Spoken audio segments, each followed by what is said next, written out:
Today we are discussing about the antihypertensive medication. So first of all, we are discussing about the adrenergic receptor blocker drugs, which is basically divided into two groups. First one is the alpha 1 adrenergic receptor blocker drug, and second is the beta 1 adrenergic receptor blocker drug. Alpha 1 receptor blockers, which is present on the veins, these are the veins which is present on the veins and the arteries. Okay, so first of all we see the action of alpha 1 adrenergic receptor blocker drug on the vein. So alpha 1 receptor blocker drugs inhibits the sympathetic activity of a nerve ending on this vein. That's why the vein smooth muscles of the veins inhibited and occurs the vein dilatations. When dilated होने की वजह से क्या होता है, जो Venus return जो है वो रिड्यूस हो जाता है. वेनस रिटर्न रिड्यूस होने की वजह से जो एंड डायस्टोलिक वॉल्यूम होता है, and diastolic volume is nothing but the volume of a blood present in the ventricle just before the systolic. And diastolic volume reduce होने की वजह से क्या होता है, कार्डियक आउटपुट भी रिड्यूस हो जाता है, और कार्डियक आउटपुट रिड्यूस होने की वजह से सिस्टोलिक ब्लड प्रेशर जो है वो रिड्यूस हो जाता है. अब हम देखेंगे अल्फा 1 रिसेप्टर ब्लॉकर के एक्शन ऑन द आर्टरी. तो आर्टरी पे क्या एक्शन होती है उसकी, it is also inhibit the sympathetic activity of the nerve ending on this arteries, जिसकी वजह से जो हमने देखा है टोटल पेरिफेरल रेजिस्टेंस जो होता है आर्टेरियोल्स का वो डिक्रीज हो जाता है, और जिसकी वजह से क्या है कि डायस्टोलिक ब्लड प्रेशर जो है वो डिक्रीज हो जाता है. तो जो अल्फा 1 रिसेप्टर ब्लॉकर जो है उसके दो ग्रुप्स है.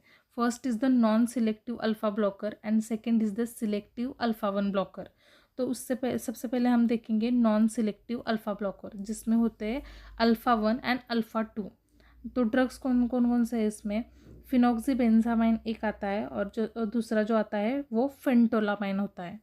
तो अब हम देखेंगे उसके एक्शन. तो जो ये नॉन सिलेक्टिव अल्फ़ा ब्लॉकर जो है वो अल्फ़ा 1 और अल्फ़ा 2 दोनों रिसेप्टर्स को ब्लॉक करते हैं.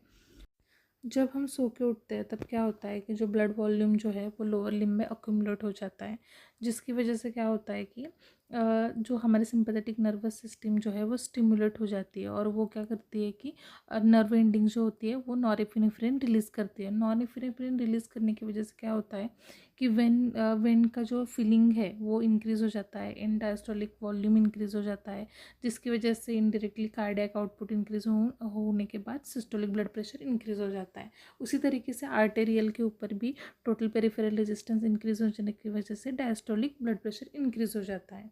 तो ये जो कंडीशन है, जो उठने के बाद जो हाइपोटेंशन होता है उसे हम सो के उठने के बाद जो हाइपोटेंशन होता है उसे हम कहेंगे पोस्चुरल हाइपोटेंशन और द ऑर्थोस्टैटिक हाइपोटेंशन.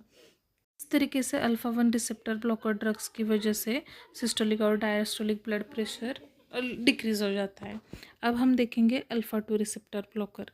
तो बेसिकली जो अल्फ़ा 2 रिसेप्टर ब्लॉकर जो है वो क्या करते हैं, ऑटो रेगुलेट करते हैं, which is present on the veins, artery and the heart also. Okay, तो अल्फ़ा 2 रिसेप्टर ब्लॉकर जो है वो क्या करते हैं, जो बेसिकली नर्व एंडिंग जो होती है वो क्या करती है, हमारी नॉरेफिनेफ्रिन प्रोड्यूस करती है.